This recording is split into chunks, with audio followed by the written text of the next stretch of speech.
Story. Former Steinhoff boss Markus Jooste was a no-show in a German court today. German prosecutors have been scathing. They say Jooste's defense team did not do enough to get the alleged fraudster to Germany. And German media are reporting today that prosecutors are planning to apply for a warrant of arrest for Jooste.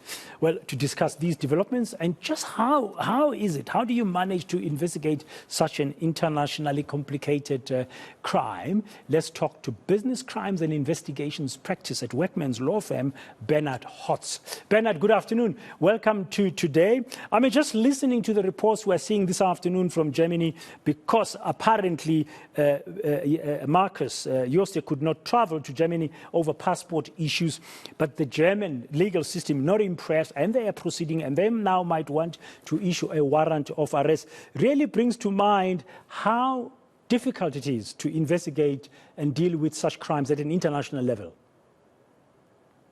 Good afternoon. Thank you for having me on. First of all, I have to chuckle a little bit where people are surprised that an accused chose not to appear in court, in a criminal court, to stand trial for very serious charges. I don't mean to pour cold water over this, but really, I believe that the authorities ought to have taken the appropriate steps, bearing in mind that they were ready to proceed with the trial to ensure that the accused appeared before court. I don't think that it's appropriate to merely place reliance upon people's good faith to appear in court. When you charge with serious criminal offences, the authorities should take the appropriate steps to ensure that the accused is standing before court so that the matter can commence. Leaving that aside, because that's going to now follow its own complex route, a warrant of arrest may be issued. The next question is, well, how do they ensure that Mr. Jooste is brought before the German court, bearing in mind that we're dealing with different countries, bearing in mind that we're dealing with perhaps extradition issues? That brings into the fray the all too often used phrase, the Stalingrad defense. In other words, let's do everything possible to ensure that we don't yet start to hear the merits of the matter. If one gets over that, I don't believe, talking of commercial crimes, that there can ever be a perfect crime. The issue is, how does one deal with it? In today's world, we have to accept that these types of commercial crimes are transnational.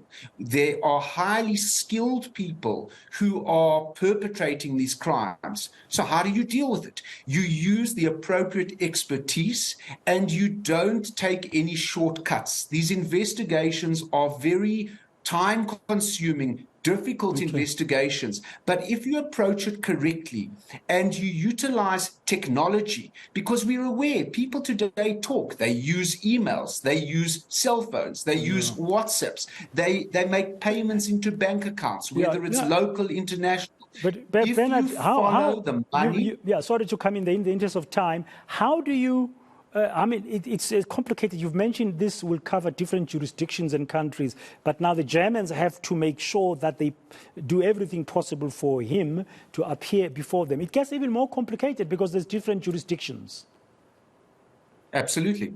Absolutely. So before they can even get into the merits of the matter, they now have to secure his attendance before court. Once they've managed to secure his attendance before court, which I've little doubt will be hard fought, they then have to go and prove their case beyond a reasonable doubt.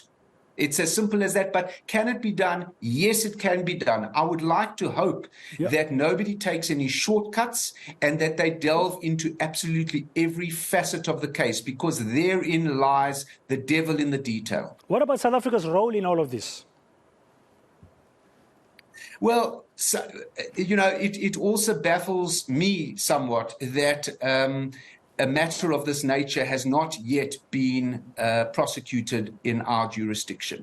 If the investigation had been thoroughly done, years have elapsed, I would expect that a prosecution ought to have commenced by now. But I read in the news, and I can only go on what I read, that the South African authorities are saying that they wish to await the outcome of what happens in Germany.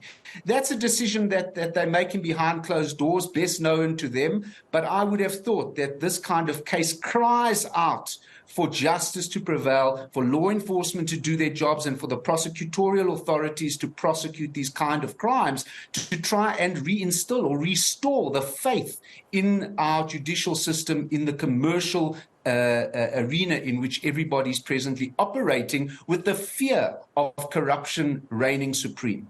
Yeah, and that's one of the biggest questions that many South Africans have been asking. When will action in South Africa be taken legally in this Steinhoff matter? Thank you very much for your time and explanations. Bernard Hotz, Head of Business Crimes at Werksmans Law Firm.